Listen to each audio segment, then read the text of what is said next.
नमस्कार, आप देख रहे हैं वॉइस ऑफ हाउस और मैं हूं आपके साथ ज्योतिका। आइए रुक करते हैं खबर की ओर। दिल्ली सरकार में मंत्री सौरभ भारद्वाज ने कहा, अरविंद केजरीवाल ने कहा है कि ये बात सिर्फ इत्तेफाक नहीं हो सकती कि जब देश में सबसे बड़े चुनाव है, प्रधानमंत्री को चुनने का चुनाव हो रहा है। चुनाव आयोग द्वारा आचार संहिता की घोषणा की जा चुकी है। उसके 5 दिन के अंतराल में देश की मुख्य राष्ट्रीय विपक्षी पार्टी के राष्ट्रीय अध्यक्ष अरविंद केजरीवाल को एक झूठे मुकदमे में गिरफ्तार किया गया है। ईडी और सीबीआई इस मामले में पिछले 2 साल से जाँच कर रही है। इनके पास कोई ऐसा सबूत नहीं है जिसमें अरविंद केजरीवाल के खिलाफ साक्ष्य हो। ये सीधा देश की प्रजातांत्रिकी प्रणाली पर हमला है। माननीय अरविंद केजरीवाल जी ने जो अपनी गिरफ्तारी को चुनौती दी है, उस पे कल सुनवाई होगी। उस मामले में कल अरविंद केजरीवाल जी ने अपना पक्ष अपने हलफनामे के जरिए माननीय उच्चतम न्यायालय के सामने रखा। उसकी कुछ मुख्य बातों के बारे में मैं आपको बताना चाहता हूं।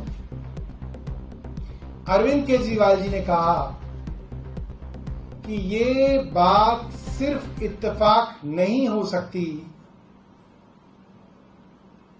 कि जब देश के अंदर देश के सबसे बड़े चुनाव हैं, संसद के चुनाव हैं, प्रधानमंत्री को चुनने का चुनाव हो रहा है, चुनाव आयोग द्वारा आचार संहिता की घोषणा की जा चुकी है, उसके 5 दिन के अंतराल में देश की मुख्य राष्ट्रीय विपक्षी दल के राष्ट्रीय अध्यक्ष अरविंद केजरीवाल जी को एक झूठे मुकदमे में गिरफ्तार किया। ईडी और सीबीआई इस मामले में करीबन 2 साल से जांच कर रही है। 2 साल बहुत होते हैं। 2 साल की जांच में इनके पास कोई ऐसा सबूत नहीं है जिसमें अरविंद केजरीवाल के खिलाफ कोई साक्ष्य हो। इन्होंने जब से संबंध देने शुरू किए अरविंद केजरीवाल को, कोई ऐसी बात इन्होंने नहीं की कि हमें ये नया साक्ष्य मिल गया आपके खिलाफ जिसकी वजह से हम आपको गिरफ्तार करना चाहते। एक साक्ष्य इनको नहीं मिला, ना ये रिकॉर्ड पे आज तक ला पाए एक भी साक्ष्य। फिर ऐसी क्या मजबूरी थी कि ठीक लोकसभा चुनाव से पहले देश की विपक्ष की राष्ट्रीय पॉलिटिकल पार्टी के अध्यक्ष को गिरफ्तार किया गया। ये सीधा देश की प्रजातांत्रिक प्रणाली पे हमला है। Free and fair election,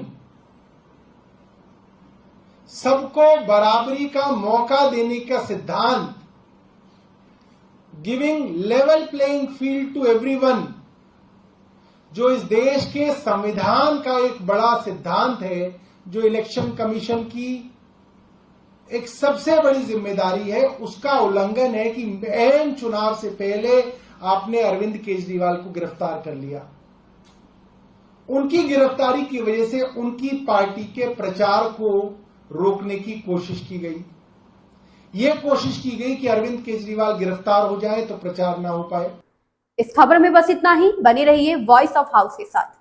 latest update से जुड़े रहने के लिए हमारे चैनल वॉइस ऑफ हाउस को सब्सक्राइब करें, लाइक करें और बेल आइकन दबाना बिल्कुल ना भूलें।